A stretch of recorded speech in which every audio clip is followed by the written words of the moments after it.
ዛሬ ትምህርቱን እናጠቃላለን።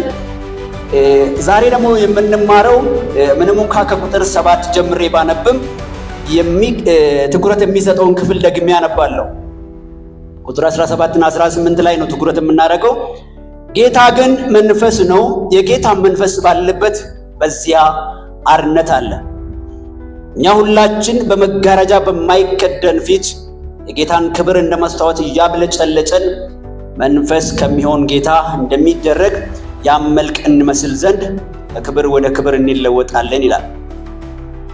ይሄን የጳውሎስን መልእክት ወደ ቆሮንቶስ ሰዎች ምዕራፍ 3ን በደንብ ስትመለከቱ በዚህ ክፍሉ ስታነቡ ጳውሎስ ከቁጥር 1 ጀምሮ ምን ይላል? ሌሎች ሰዎች በዛ ዘመን የተነሱ ሐሰተኛ አስተማሪዎች፣ ሐሰተኛ ሐዋርያት ምን ይዞ ይዞሩ ነበረ? ደብዳቤ ይዞ ይዞሩ ነበረ። የምስጋና ደብዳቤ ይዞ ይሄዱ ነበርና ጳውሎስ ምንም ብሎ ይጀምርላቸዋል? እኛ ራሳችን ልናመሰግን እንጀምር እንዴ? እኛም እንደ ሌሎች ሰዎች የምስጋና ደብዳቤ ይዞ ወደ እናንተ እንደሚመጡ ከናንተም ይዞ እንደሚሄዱ እኛም እናደርገው እንዴ? እኮ አስፈልግም ይልና እናንተ የቆሮንቶስ ሰዎች ከየትኛውም ደብዳቤ የተሻለ እናንተ የለኛ የአገልግሎታችን ደብዳቤዎች ናችሁ፣ እናንተ የአገልግሎታችን ምስክሮች ናችሁ ካላቸው በኋላ ቢሆን ራሱ በራሳችን እንኳን አይደለም ይላል። ብናገለግላቸው እንኳን በራሳችን አቅም አይደለም ከጌታ እንደሆነ ይነግራቸዋል።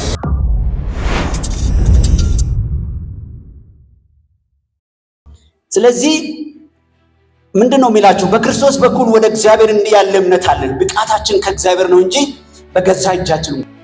ይሄ የምስጋና ደብዳቤ እንደሌሎቹ ይዘን የምንዞርበት ምንም ምክንያት የለም። ለአገልግሎታችን መነሻ አቅማችንም አይደለም።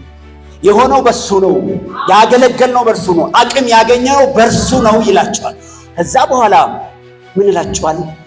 ቢሆንም ግን ይላል፣ ዳሩ ግን እኔ ነገሩን እንዲህ ብላችሁም ቁጥር 7 ላይ ለመንደርደራ እንዲሆናችሁ ነው የሚነግራችሁ። በተለይ እኔን የቀየረኝ ክፍል ይሄኛው ያኔ በጌታ ሳልሆን በፊት ሳነበው 2 ኪዳኖችን ያወዳድራል። ያኔ በሙሴ ጊዜ የነበረውንና በክርስቶስ የሆነውን ነገር ያወዳድርና ያኔ ሙሴ ዘጸአት 34 ላይ ስታነቡ በእግዚአብሔር ፊት ለ40 ቀን ከቆየ በኋላ የኪዳኑን ጽላቱን ይዞ ሲመጣ ወደ ሕዝቡ ከመጣ በኋላ ፊቱ ምን ያደርግ ነበር? ያብረቀርቅ ነበር ይላል። በእግዚአብሔር ፊት ስለነበረ ከዛ ሰዎች ሌሎች ካህናቶች ወደዚህ ሲመጡ አሮን ወደሱ መጥቶ ፊቱን ሸፍነው በክብር ተሞልቷል ማየት አንችልም ስሉ ሙሴ ምን አደረገ ይላል። አሁን የምታዩት ወንድሞቻችን እዛ ያሉት የሚያደርጉት ነገር ገብቷቸዋል። ሻሹ ነጩ ከዛ ነው የመጣው። ያኔ ሻሹ የተደረገው ሙሴ ላይ የነበረው ክብር ሰዎች ማየት ስላልቻሉ ያ ነገር ምን አደረገ? ሙሴ ያን ጠቀለለ። ስለዚህ ምን ይላል? ዳሩ ግን ስለዛ ፊቱን ክብር የሙሴን ፊት ትኩር ብሎ መመልከት እስኪቻላቸው ድረስ ብሎ ይናገራል። ያኔ የሚሻለውን ክብር ለጊዜውም ቢሆን ምን ነበረው? ምንም እንኳን ጊዜያዊ ቢሆን ምን ይዞ መጥቶ ነበር? ክብር ይዞ መጥቶ ነበር። ለተወሰነ ጊዜም ቢሆን ክብር አለው ይላል። ስለዚህ ያ ክብር የነበረው ደግሞ የተሻለ ክብር የሆነ በክርስቶስ የሆነው ሲመጣ የሚበልጠው ሲመጣ ያ ምን ሆነ? አንሶት። ቢሆንም ግን ይላል ዛሬም ቢሆን ጳውሎስ መልእክት ሲናገር ዛሬም ቢሆን እስራኤላውያን ፔንታቱክ የሚነሩ ቴዎሎጂ ላይ ስናስተምሩ 5ቱ መጽሐፎችን ኦሪቶችን ስናስተምር እነዛን 5ቱ መጽሐፎች በሚያነቡበት ጊዜ እስራኤላውያን ምን ያደርጋሉ? ወደዛ ይመለሳሉ። ያን ቃል ነው ያነበቡ ያለው የእግዚአብሔርን ቃል ያነበቡ እሲን ግን ምን ያደርጋቸዋል? ይጋርዳቸዋል። ምን እንዳይሆን? ወደ ክርስቶስ እንዳይመጡ ያ ነገር ምን ያደርግ? ማጋረጃ ያደርግባቸዋል። እንደውም አንድ ጊዜ ኢየሱስ ክርስቶስ እኛ ስለ ሙሴ ሕግ ነው እንጂ ብሎ ካህናቶቹ ሲጠይቁት ምን አለ? እንደውም በመጨረሻ ቀን እኔ የሚፈርድባቸው አይደለም። ማን ነው የሚፈርድባቸው አለ? እናንተ ሙሴ የምትሉት ሕግ ያስተማራችሁ እሱ ነው። እሱ ቃሉን አላጎደለባችሁ። እሱ ቃሉን ማስተማር አልጎደለበትም። እናንተ ግን አልኖራችሁም። ስለዚህ እናንተ ምን አላደረጋችሁም? ስላልኖራችሁት ሙሴ ይፈርድባችኋል።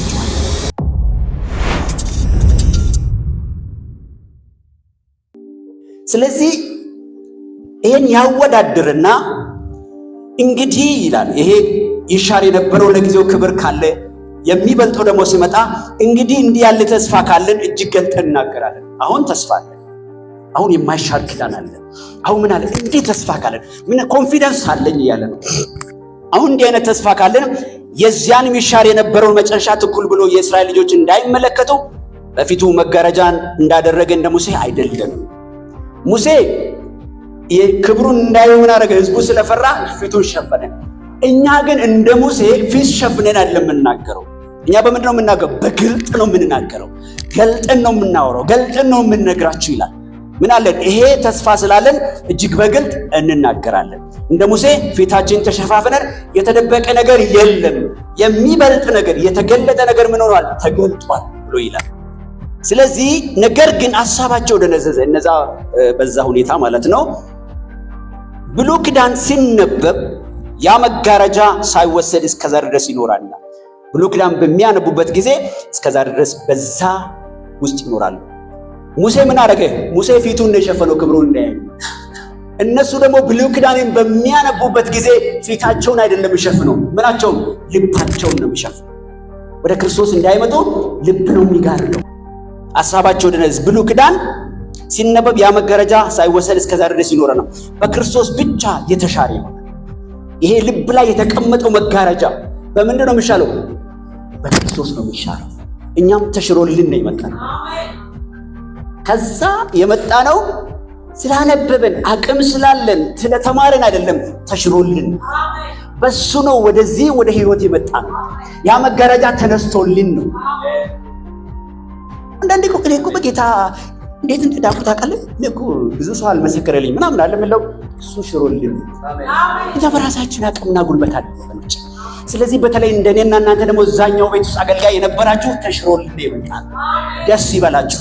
በክርስቶስ ብቻ ነው ያ መጋረጃ የሚሻለው። እሱ ከተሻረ ብቻ ነው ወደ ህይወት መምጣት የሚቻለው።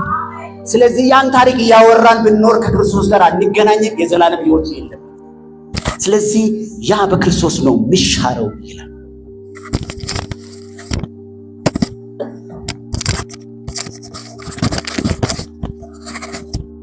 በክርስቶስ ብቻ የተሻረ ነው። ነገር ግን እስከ ዛሬ ድረስ የሙሴ መጽሐፍ በተነበቡ ጊዜ ሁሉ ያ መጋረጃ በልባቸው ይኖራል። ሙሴ ያኔ እዚህ ላይ ነው ያደረገው። እነሱ ደግሞ ብሉይ ኪዳን በሚያነቡበት ጊዜ መጋረጃው ልባቸው ላይ። ልብ ከተያዘ ጌታ ማግኘት ይቻላል? አይቻልም። ልባቸው ላይ ነው የተደረገ። ያ ነገር ደግሞ በክርስቶስ ብቻ የተሻረ ነው። ነገር ግን እስከዛ ድረስ ብየዋለው። ወደ ጌታ ግን ዘወር ባለ ጊዜ ሁሉ መጋረጃው ይወሰዳል። ሰው ወደ ጌታ ዘወር በሚልበት ጊዜ፣ ሰው ወደ ጌታ በሚመለስበት ጊዜ ያ ልብ ላይ የተቀመጠው መጋረጃ ምን ይሆናል? ይወገዳል። ስለዚህ ያ መጋረጃ ይወገዳል፣ ይወሰዳል። ጌታ ግን መንፈስ ነው። ይሄ መንፈስ የሆነው ጌታ በልባቸው ላይ የተጋረደውን ነገር አስወግዶ ወደ ራሱ የሚመልሰው ጌታ ደግሞ ምን አይነት ጌታ ነው ይላል? መንፈስ የሆነ ጌታ ነው። ጌታ ኢየሱስ ክርስቶስ ራሱ ሲናገር እኔ ብሄድ ይሻላችኋል፣ እኔ መንፈስ ቅዱስ ደግሞ በመጣ ጊዜ ስለኔ ይመሰክራል እያለ የሚናገሩ። ስለዚህ ይሄ ጌታ መንፈስ ነው። ምን ማለት ነው? መጋረጃን የመቅደድ የማስወገድ፣ ሰዎችን ወደ መልካም የመምራት አቅም አለው ይላል።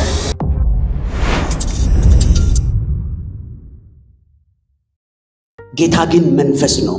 የጌታ መንፈስ ባለበት ይሄ ጌታ መንፈስ የሆነ ጌታ ባለበት ቦታ ደግሞ የሚሆን ነገር አለ ይላቸው። በሱ ባለበት ቦታ ላይ በዛ ምን አለ ይላል? አርነት አለ። ይህ አርነት ማለት ደግሞ ምንድነው ብዬ ሳጠነው አርነት የማድረግ አቅም ብቻ ሳይሆን ያለማድረግ አቅምም አለ ማለት ነው። አንዳንድ ጊዜ አርነት በዚህ ቦታ ያለው አርነት ይሄ የፖለቲካ አርነት አይደለም። የፖለቲካ ነፃነቱን አይደለም የሚመለክ የመንፈሳዊ አርነት አለ። ስለዚህ መንፈሳዊ አርነቱ ደግሞ ምንድነው ውስጡ ያለው? መጽሐፍ ቅዱስ ሲናገር በክርስቶስ የሆኑት አሁን ምን የለባቸውም? ኩነኔ የለባቸውም። ስለዚህ ከፍርድ የማምለጥ ነፃነት አለው ማለት ነው። ክርስቶስ ባለበት ሰው ምን ያገኛል? ከፍርድ የማምለጥ ነፃነት አለው። ስለዚህ ሰው ከኃጢአት ሲያመልጥ ወይም ደግሞ በክርስቶስ መገኘቱ ስንሆን ነው። አሁን ወደ ትምህርቴ ሳመጣላችሁ በክርስቶስ መገኘቱ ስንሆን ምን አለን? በነፃነት የመኖር መብት አለን። በነፃነት ስንኖር ግን ኃጢአትን የማድረግ ነፃነት ሳይሆን በክርስቶስ ባቀደልን ሕይወት ውስጥ የመኖር መብት ነው። ኃጢአትን የመስራት ነፃነት አልተሰጠን፣ ግን እግዚአብሔር በቀደደልን፣ እግዚአብሔር ባሰበልን፣ እግዚአብሔር ባስቀመጠልን ዓላማ ውስጥ የመኖር አርነቱ አለ። እግዚአብሔር ሲፈቅድልን ነፃነት ሰጠን ማለት እሱ በሚያኖረን መንፈሳዊ ክልል ውስጥ የመኖር እግዚአብሔር በፈቀደልን መንፈሳዊ ክልል ውስጥ የመኖር ሙሉ ነፃነት አለ። ኃጢአት የማድረግ ነፃነት ግን አልተሰጠን። ከኃጢአት በስተቀር በእግዚአብሔር ነገር ውስጥ የመኖር አርነት አለ። በክርስቶስ ባለበት በዚያ አርነት አለ። እንደውም አንድ ቦታ ላይ በነፃነት ልንኖር ክርስቶስ ምን አድርገ? ነፃ አወጣን። በነፃነት መኖር አንዳንድ ጊዜ እንደው በነፃ መኖር ይሄ በነፃነት ያለ ፍርሃት ያለ ጭንቀት እንደ ሚሊዮነር ደስተኛ ሆኖ መኖር እኮ በነፃ የተገኘ አይደለም። በነፃነት እንድኖር ተፈቅዶልን ነው እንጂ በነፃ አልተገኘም። ክርስቶስ መስቀል ላይ ከፍሎልን እሱ ዋጋ ከፍሎኛ በነፃነት እንድኖር ተፈቅዶልን እንደው ነፃ አሁንነት ጠዋት ተኝተን በግድ ተቀስቅሰን የምነሳው እንደው በነፃ ይመስላችኋል? የሆነ ያሳረፈን ስላለ ጌታ እኮ ስላሳረፈን ነው። እሱ ላይ በኦሮምኛ ምን ይባላል መሰላችሁ?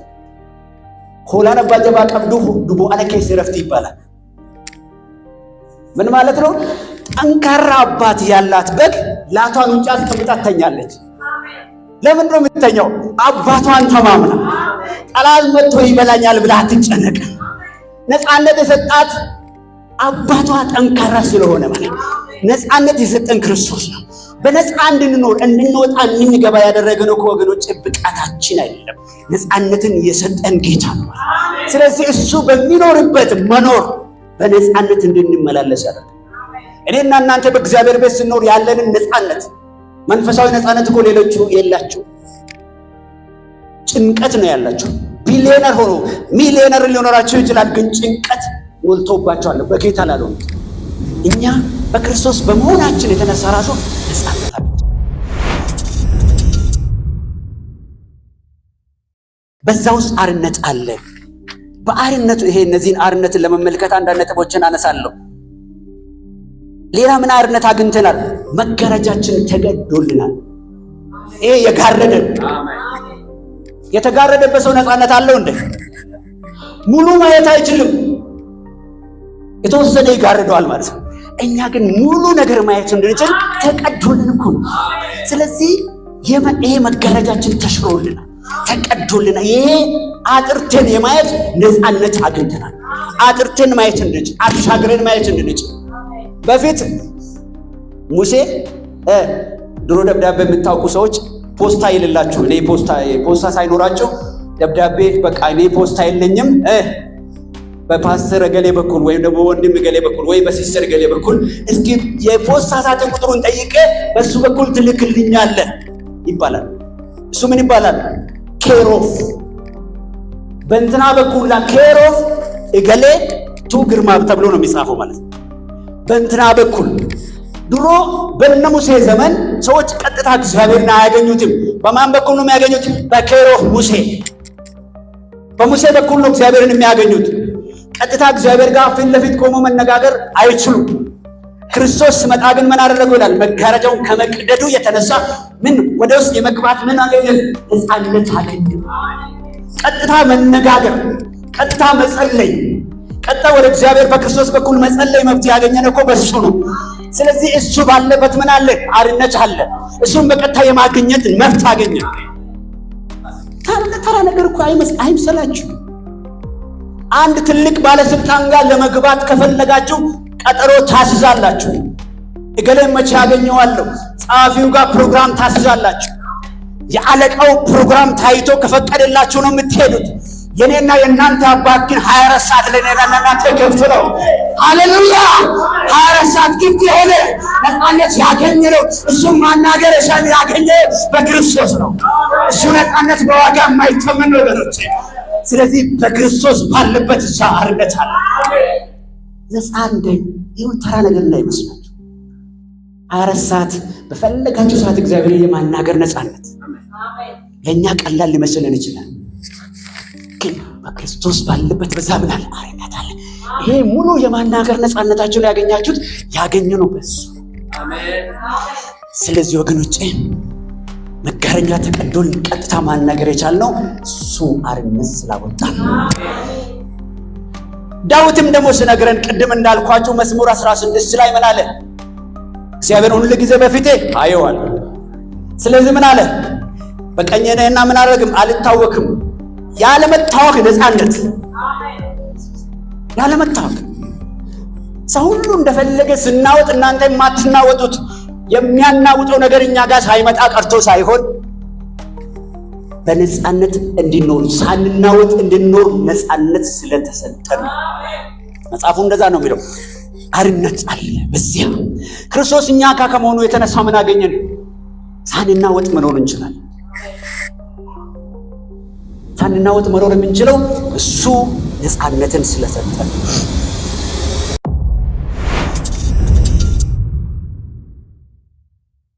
ሌላው ደግሞ ባለፈው እንደነገርኳችሁ እንደተማርነው ዮሐንስ 15 ላይ በኔ ብትኖሩ ከኔ ጋር ብትጣበቁ ብሎ ያለው። አንዳንድ ሰው እኮ ቶሎ አልመጣም፣ ቶሎ ቆይቼ ነው ማገኝ፣ ቢዚ ስለሆንኩ ቆይቼ ነው ማገኝሽ አይደል የሚባለው። አትደውሉ በዚህ ሰዓት ቢዚ ነኝ አይደል። ይሄኛ ጌታ ግን ምን አለ? በስንት ኪሎ ሜትር ርቀት አብረን እንኖራለን። በኔ ብትኖሩ በኪሎ ሜትር አይደለም እኮ በሴንቲሜትር አለ። ከኔ ጋር ቅርንጭና እኔ ግንድ ነኝ፣ እኔ እውነተኛ የወይን ግንድ ነኝ። እናንተ ግን ተፈቅዶላችኋል ምን እንድትሆኑ? ከኔ ጋር ቅርንጫፍ ሆናችሁ እንድትኖሩ። ከዚህ በለጠ ነፃነት ሰዎች እኮ ብዙ ነገር ያቀርቡናል። ብዙ ነገር ተጠንቶ ነው። ባህሩን እስኪ በደንብ አጥነው እስኪ ቶሎ አትቅረቡ አይደል የሚባለው። የኔና እናንተ ጌታ ግን ከኔ ጋር ኖሩ የሚል ነፃነት። በኔ ብትኖሩ ከኔ ጋር ተጣብቃችሁ ቅርንጫፍ ሆናችሁ ብትኖሩ ፍሬ ታፈራላችሁ። ስለዚህ ከሱ ጋር የመኖር ነፃነት አግኝተናል። በእግዚአብሔር መገኘት ውስጥ ከመኖራችን የተነሳ ከልጁ ጋር እንደ ቅርንጫፍ ከሱ ጋር ሆነን የመኖር ነፃነት አግኝተናል።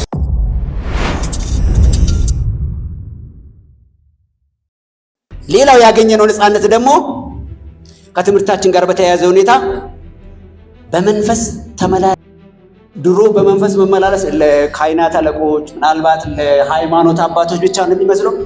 እኔና እናንተ ተራው ምእመን ምን እንድንሆን ተፈቅዶልናል። በመንፈስ የመመላለስ መብት፣ በመንፈስ መመላለስ። እንዴ አንዳንዴ ብትናገሩ ትቀልዳለህ እንዴ ትቀልጃለሽ ልንባል እንችላለን። እሱ ግን በሱ የተነሳ ምን አግኝተናል? በመንፈስ የመመላለስ አርነት ተሰጥቷል። ስለዚህ ወገኖቼ ይህም ብቻ አይደለም ደግሞ አሁን እዚህኛው ክፍል ላይ በተለይ ቁጥር 18 ላይ ስታነቡ ምን ብሎ ይላል? ሁላችን በመጋረጃ በማይከደን ፊት የጌታን ክብር፣ ቅድም እንዳልኳችሁ መጋረጃ ተቀዶልን እሱ ነው የማየት መብት አግኝተናል ብያቸዋለሁ። እንደ መስታወት የጌታን ክብር እንደ መስታወት እያብለጨለጨን ምን ብሏል? ቅድም እዛ አሮጌ ኪዳኑ ወይም ደግሞ በሙሴ ጉዳይ ላይ ክብር ማን ላይ ብቻ ነው የነበረው? ሙሴ ላይ ብቻ ነበረ። ሙሴ ነው ክብር ያለው። በቃ ሄዶ አግኝቶ መጣ። እግዚአብሔርን 40 ቀን አናግሮ መጣ። ክብር ያለው በአንድ ሰው ላይ። ይሄኛው ግን ሙሉ ምእመን ክብሩን ምን ማድረግ ይችላል? ማብለጭለጭ ይችላል። ክብሩን አንተ ላይ አንቺ ሁላችን ላይ ክብሩ መቀመጥ ይችላል። ክብሩ እኛ ላይ የመቀመጥ መብት አገኘ ማለት ነው። አልተፈቀደልሽም እንደዚህ ነው ምናምን አለ። በቃ በልጁ በማመናችን እሱ ከሰጠን ነፃነት የተነሳ መኖር ክብሩን እያበለጨለጨን የመኖር አለ።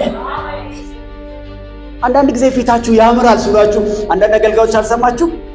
እናንተን ለማጽናናት አለ የተጨመረልን ክብር ስላለ እኛ አይመስለንም። እነ ዳንኤል አይታችሁ ከሆነ ቆሎ እየበሉ ስጋ ከሚበሉት የተሻለ ሞገስ ነበራቸው። እነዛ ስጋ ይበላሉ፣ እነዛ ክትፎ የሌላም ነገር ይበላሉ። እነዚህ ግን ቆሎ የበሉ ሌላ የተጨመረላቸው ሞገስ አለ። ሰው ሲያይ እነዛ ዳለቸውፍቱ ናቸው። በቃ በአማርኛ አላውቀውም፣ እንደዚህ ወዛማ ያልሆኑ ናቸው እነዛ። እነዚህ ግን ወዝ ተጨምሮባቸው ይሄ ክርስቶስን ክብር ያበለጨለጨን የመኖር መብት ራሱ ያገኘነው በሱ ማለት ነው። እና ሌላም ደግሞ ያበለጨለጨን መንፈስ ከሚሆን ጌታ ጋር እንደሚደረግ ያን መልክ። ሌላስ ማን እንድንመስል? የልጁን መልክ።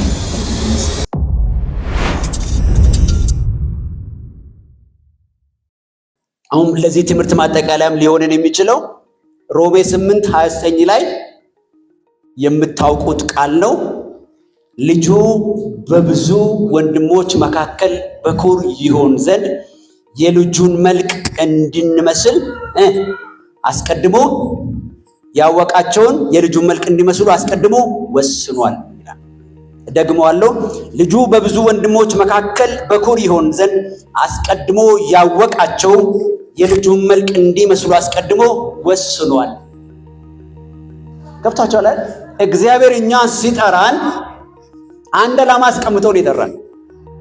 አንድ እግዚአብሔር ዲዛይን ያደረገው ነገር አለ ማለት።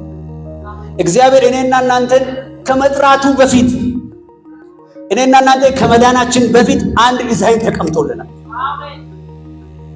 ብዙውን ጊዜ ቤት ሲሰራ አርኪቴክቸሮች ምን ያደርጋሉ? የቤቱን ዲዛይን ያዘጋጃሉ። ቤቱ ከመሰራቱ በፊት ቤቱ በዚህ መልክ ነው የሚሰራው ተብሎ፣ ቤቱ አልተሰራም እኮ። ቤቱ ከመሰራቱ በፊት ሰዎች ምን ያደርጋሉ? አርኪቴክቸር የሚባሉ የኢንጂነር ባለሙያዎች ምን ያደርጋሉ? ዝግጅት ያደርጋሉ። ቤቱ ገና ሳይሰራ ይቀርጹታል። ከዛ ቤቱ ሲያልቅ ያን ነው የሚመስለው። የኛ ህይወት እኛ ወደ ጌታ ሳንመጣ በፊት እግዚአብሔር አንድ ዲዛይን አስቀምጧል። ከኔ ጋር ናችሁ? አንድ ዲዛይን አስቀምጧል። የሆነ አርኪቴክቸር የሆነው እግዚአብሔር አባታችን ምን እንድንመስል ተቀርጾልናል? ልጁን እንድንመስል። ስናድግ ወደ ሆነ ጥሩ አገልጋይ አይደለም የምናድገው። ስናድግ ወደ ቤተ ክርስቲያን መሪ አይደለም የምናድገው። ስናድግ ወደ ጥሩ አስተማሪ አይደለም የምናድገው። ስናድግ ወደ ልጁ መልክ ነው፣ ወደዛ መልክ ነው የምናድገው። አሁን ብዙ ጊዜ ምን መሆን ትፈልጋለህ ስታድግ አይደለም የምትሉት ልጆቻችሁን? እንደዛ አይደልላቸው። አንዳንድ ልጆቻችን ምን ይላል? አንዳንዱ ኢንጂነር መሆን ይፈልጋሉ ይላል። አንዳንዱ ደግሞ ሐኪም ይላል። አንዳንዱ ፓይለት ይላቸዋል። ለምን? እኛ ቀድመን ስላልቀረጽንላቸው እነሱ የሚነግሩን ነው። የኛ አባት ግን ቀድመን ስናድግ እንደዛ እንደዚህ አይደለም። ካደገን በኋላ ምን መምሰል እንዳለብን ምን ተደርጎልናል? ተቀርጾልናል። ምን እንድንሆን? የልጁን መልክ እንድንመስል፣ እዚህ ምድር ላይ ከሱ ጋር እንድንኖር፣ ስንሄድ ደግሞ እየመሰለን ደግሞ ስንሄድ ምን እንድንሆን? የልጁን መልክ እንድንመስል ተቀምጦልናል። ሁሉ ሰው ወደዛ ነው ጤነኛ እድገት ካደገ። ጤነኛ እድገት ማደግም ካለብን ቤተክርስቲያንን ማድረግ ካለባት ሰዎችንም ማሳደግ ካለባት ወዴት ነው? ወደ ልጁ መልክ። ቀድሞ የተቀመጠልን አርኪቴክቸር ስላለ እግዚአብሔር ያስቀመጠው የልጁን መልክ እንድንመስል ስላስቀመጠ ይሄ ራሱ የተገኘው በሱ በሰጠን አሪነት፣ እሱ በሰጠን ነፃነት። እንደውም ብዙዎቻችን ለልጆቻችን የምንገዛው ልብስ ሌላ ሰው እንዲገዛ ትፈልጋላችሁ? ትፈልጋላችሁ? እኔ እኮ ብራንድ ነው የሚፈልገው ለልጄ፣ ሌላ ሰው የለበሰውን አልገዛላትም ምናምን አለ። ሌላ ልጅ ተመሳስሎ ለብሶ ከመጣ ቅር ይላችኋል። የኛ ልጅ ልብስ ለየት እንግዲህ፣ የኛ አባት ግን ደስ አይላችሁ? ሁሉም ሰው ሲያድግ ልጅን እንዲመስል። እኛ በልብስ አለ የምንቀናው፣ እሱ ግን ሰዎች ሲያድጉ ምን እንዲመስሉ? ልጅን መስሎ እንዲያድጉ ይፈልጋል። ይህን ደግሞ ቀድሜ እነሱ ሳይድኑ በፊት፣ እነሱ ወደ ቤቴ ሳይመጡ በፊት ቀድሜ የወሰንኩት ጉዳይ ነው። ሮሜ 8:29 አንብቡ።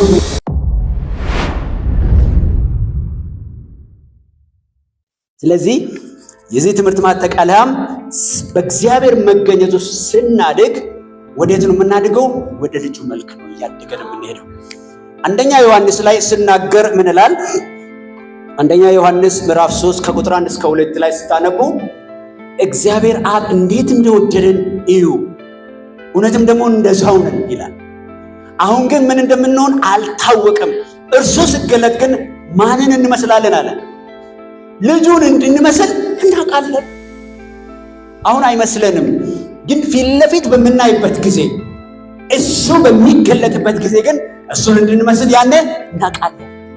ይሄ እድገት እስከ መቼ ይቀጥላል መሰላችሁ? ልጁን እየመሰሉ ማደግ እሱን ፊት ለፊት እስከምናየው ድረስ የሚቀጥል። ስለዚህ ትምህርታችንን ስናጠቃልለው እግዚአብሔር መገኘት ውስጥ መኖር ከምን ይጀምራል ብለናል? ዳዊት ላይ ከተማርነው የእግዚአብሔርን መገኘት ንቁ ሆኖ ከመጠበቅ ይጀምራል። ከዛ ደግሞ በክርስቶስ መኖር ይቀጥላል። ከዛ ደግሞ በመንፈስ መመላለስ ወደሚለው ይቀጥላል። በመጨረሻ ደግሞ በክርስቶስ ወደ ልጁ መልክ እያደጉ መቀጠልን እንደማጠቃላይ ያስቀምጣል። ስለዚህ ምን ብየዋለሁ? መንቃት አለ። ንቁ። ለእግዚአብሔር ቤት ለመኖር መንቃት አለ። በቃ በእግዚአብሔር ቤት እየኖርኩ ነው ወይ? ልነቃስ። ዳዊት ነቅቶ ነው እግዚአብሔርን ሁል ጊዜ ሲመቸኝ አይደለም፣ ይሁድ አይደለም፣ ሁል ጊዜ ፊት ለፊት ያየዋል። ምን ማለት ነው? ዳዊት 24 ሰዓት ምን ያደርጋል? እግዚአብሔርን ፊት ለፊቱ እንዳለ ያስባል። መንቃት። በእግዚአብሔር መገኘት ውስጥ እንደምንኖር ልንነቃ ያስፈልጋል። ከዛስ ልጁ እንደፈቀደልን ደግሞ ከኔ ጋር ኑሩ። በእርሱ መኖር አንዱ በእግዚአብሔር መገኘት ውስጥ ያገኘነው ትምህርት ነው። ሶስተኛው በመንፈስ መመላለስ አንዱ በዚህ በእግዚአብሔር መገኘት ውስጥ ስንኖር ማድረግ የሚገባን ነው። አራተኛው መለወጥ ነው። በዚህ በቁጥር 18 ላይ ምን ይላል? ያን መልክ እንመስል ዘንድ ከክብር ወደ ክብር እንለወጣለን። እየተለወጠን ወደ ልጁ መልክ እያደገን ነው የምንሄደው የሚለን። ስለዚህ መለወጥ አለ ማለት። ስለዚህ ተለውጠን ፋይናላችን የት ነው? የልጁን መልክ መንቃት፣ በክርስቶስ መኖር፣ መመላለስ፣ መለወጥ። ይሄ ለውጥ ሂደታዊ ስለሆነ ፋይናል ግባችን የልጁን መልክ መምሰል። ስለዚህ ስለ እግዚአብሔር መገኘት በዚህ ጉባኤ ላይ እግዚአብሔር የረዳን የተማረን ይመስለኛል። አሁን ከዚህ በኋላ ስለ እግዚአብሔር መገኘት ለእናንተ ጥያቄ የሚሆን አይመስለኝም። አሁን ጥያቄው ወደ የራሳችን